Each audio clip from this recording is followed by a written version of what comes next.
You want to support Roland Martin Unfiltered? Be sure to join our Bring the Funk fan club. Every dollar that you give to us supports our daily digital show. There's only one daily digital show out here that keeps it black and keep it real. As Roland Martin Unfiltered. Support the Roland Martin Unfiltered daily digital show by going to RolandMartinUnfiltered.com. You can make this possible. I see Yank Uger and all of the progressives. Joe, fight back! Here's the problem, Quadricos. There is no law that requires the sitting president to actually work with the incoming administration. Right. Joe, I'm trying to figure out. They're like, fight back. Sue! Based on what ground? There literally is no law. We have customs, but there is no law that says you have to meet with, turn over, provide. There isn't. In fact, and this is just a fact, folks, until December 14th, until December 14th, the Trump folk can keep doing exactly what they're doing, and until the electors meet and actually vote. Now remember, they vote. Congress still has to accept the electors. So I need everybody to understand, Donald Trump might do this until January 20th. Roland, I think you really just laid out for us a potential constitutional crisis that I actually have been saying for quite some time that we might very well face, right? A peaceful transition of power really is contingent upon one thing: a concession speech. We know that Trump will not concede. He will not concede this election whatsoever. So then what does it mean when a president, right, will not concede based off of traditional institutional norms that we've become accustomed to?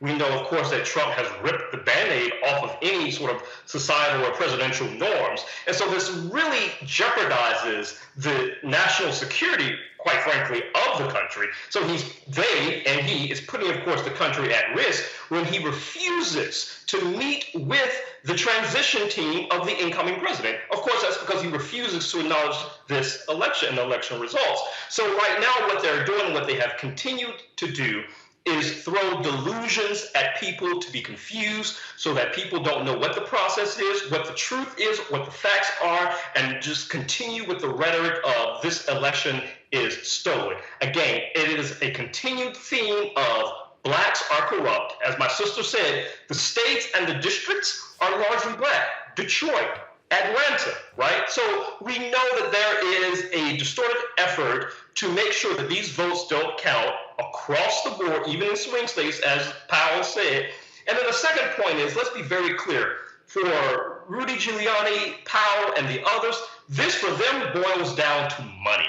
They are getting paid to say and to think whatever Donald Trump wants them to, because quite frankly, they are patenting their pockets and their purses with money, and to hell with America and the rest of the people. And so when you really begin to look at the dynamics going on here, it really does boil potentially down to a constitutional crisis, right? I'm concerned when it comes to January 21st and Trump decides that he's going to hold ground and not leave the White House. What then will that here's the deal. I'm not at all concerned about that. Michael, that's a no concern to me, because here's the deal.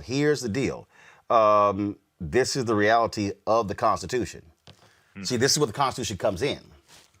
As of 11:59, when that thing strikes 12 p.m. Eastern on January 20th, Joe Biden is president. Up until that point, Donald Trump can literally sit in the Oval Office until 11:59 a.m. Donald Trump will have all of the powers. All the powers. He can literally launch a missile strike at 11:50 a.m. Eastern on January 20th. But 9 minutes later, his ass gone. And if Donald Trump is still sitting in the Oval, I'm telling y'all, I'm not worried about that. The Secret Service is going to walk in and say, you're now the ex-president. You no longer sit in this office. They will pick him up and escort him to the beast. Drive his ass to Andrews Air Force Base. If he wants to hold a MAGA rally at the Air Force Base for 5-10 hours, he can do whatever he wants.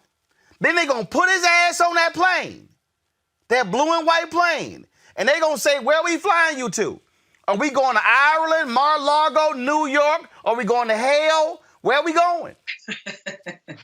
They're going to drop his ass off.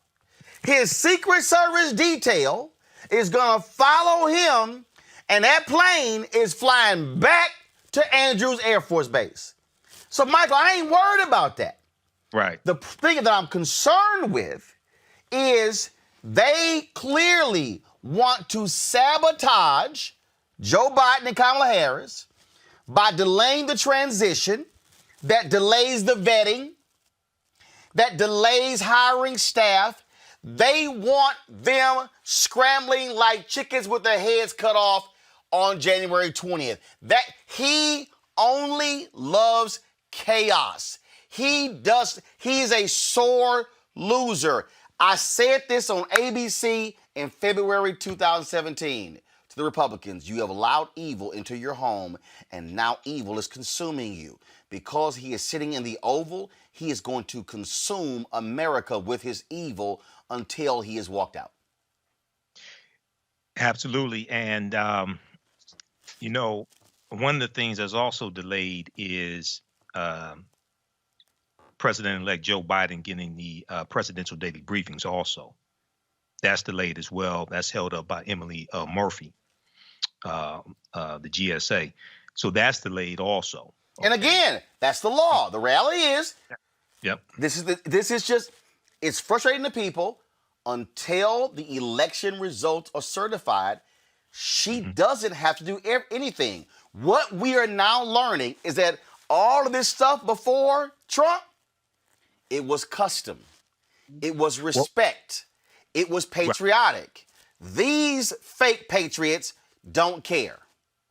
Right. Well, it was based upon, my understanding was based upon the apparent winner, who was the apparent winner of the presidential election. Yeah. First of all, that is, they respected the votes and the outcomes and things along those lines. That's what I'm saying. Those were the customs. Right. This is somebody who does not care about customs, protocol, does not care about norms. No, this is a person who puts a stick of dynamite under anything he touches. Right. Well, it's only about him. And see, the other thing that this is, will really slowing down is the transitioning of taking over the fight for coronavirus. Okay. And Donald Trump is doing more to fight a lawful election and the result of a lawful election than he is fighting coronavirus. So this is delaying because, as you said, there's funding that's supposed to go to the Biden team to help fund for staff and the transition and all that's being held up. So Biden is trying to raise money to cover those costs also. But again, Michael, I think what this is exposing, and frankly, we've never thought we needed this. Right. What it is exposing is that you're going to have to actually pass a law that literally mandates these things because of this dumbass. But not only that, not just pass a law, because a law exists right now, but it's not a law that has criminal charges behind it. Okay, so you have to have criminal charges behind it where you could be prosecuted, you could be put in jail, et cetera. You have to have a harder, a more substantial law behind what exists right now. But yeah, once again, and this is, a lot of these people claim to be patriots that voted for Donald Trump. Many of them have never read the U.S. Constitution, don't understand how the Electoral College works, don't understand any of this. Some of them call them to my radio show. I'm serious. Some of them just dumb, stuck on stupid, dumb as hell. and you can listen to them and tell. And I asked the question last night on my show. What do you think had happened to President Barack Obama did this in 2012 when he was running against Mitt Romney, and somehow the race was close, or somehow President Obama didn't want to see the Mitt Romney beat him? What do you think had happened if President Obama reached out to the leaders of the state legislature in swing states or something like that, invited them to the White House and was trying to pressure them to overturn the will of the people? What do you think had happened? But see, let me go back to the point about the Presidential Transition Act. Okay, passed in '63. Here's the thing, Dr. Carter, the quote is this here. Congress said any disruption occasioned by the transfer of the executive power could produce results detrimental to the safety and well-being of the United States and its people. Now, when you read that, it lays out 6 months before the election, the president must establish a White House Transition Coordinating Council. Okay? Chaired by a senior executive. This is where the GSA comes in. The act requires a standing agency transition directors council, co-chaired by the GSA's Federal Transition Coordinator and the Office of Management and Budget's Deputy Director for Management. Lays all those things out. But here's the problem. It says in here the president-elect and the vice president-elect. The problem is it doesn't say when you have to work with them. Exactly. See, that's why where we are right now, that's where we are. Trump like, man, until the electors meet, I ain't got to do all this. The council's up. I don't have to lift a finger until then. And that's the loophole in the law, because we've gotten used to people with respect and decency in the Oval Office, but these MAGA fools decided to vote for somebody who has no decency, who is trash. Well, I mean, luckily, things like concessions and all of that are not needed for this transition to take place. It really would just take Emily Murphy to sign the letter, and she could, and Joe Biden could do all of these things right now. But Emily Murphy is not doing that. In part, she claims that this is a contested election, but it's contested by no one but Donald Trump, with a lot of unfounded truths about voter fraud and Dominion machines and all this other nonsense. So I think what it is here is you have a functionary who views herself as an employee of a president and not an employee of the people. And this is going to affect distribution of the vaccine. This is going to affect national security. I mean, all of these things are going to be really damaged in this transition. I mean, we saw what happened in 2000 in that transition with the Bush White House, and people really think that moment of that contested election may have had something to do with some of the holes in our national security and some of the briefings that were not tended to. And every day that this goes on, our country is endangered both domestically and internationally. And I think, this is where you need something there just in case. It's better to have it and not need it than to need it and not have it. And this is one of those cases. Well, and to that point, that literally was one of the things the 911 Commission said.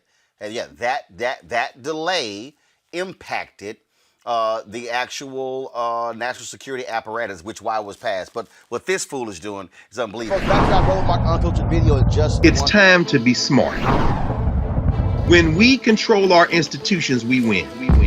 This is the most important news show on television of any racial background. Y'all put $2, $3, $4, $5, $10, $15, $20, $30 on this and keep this going. What you've done, Roland, since this crisis came out in full bloom.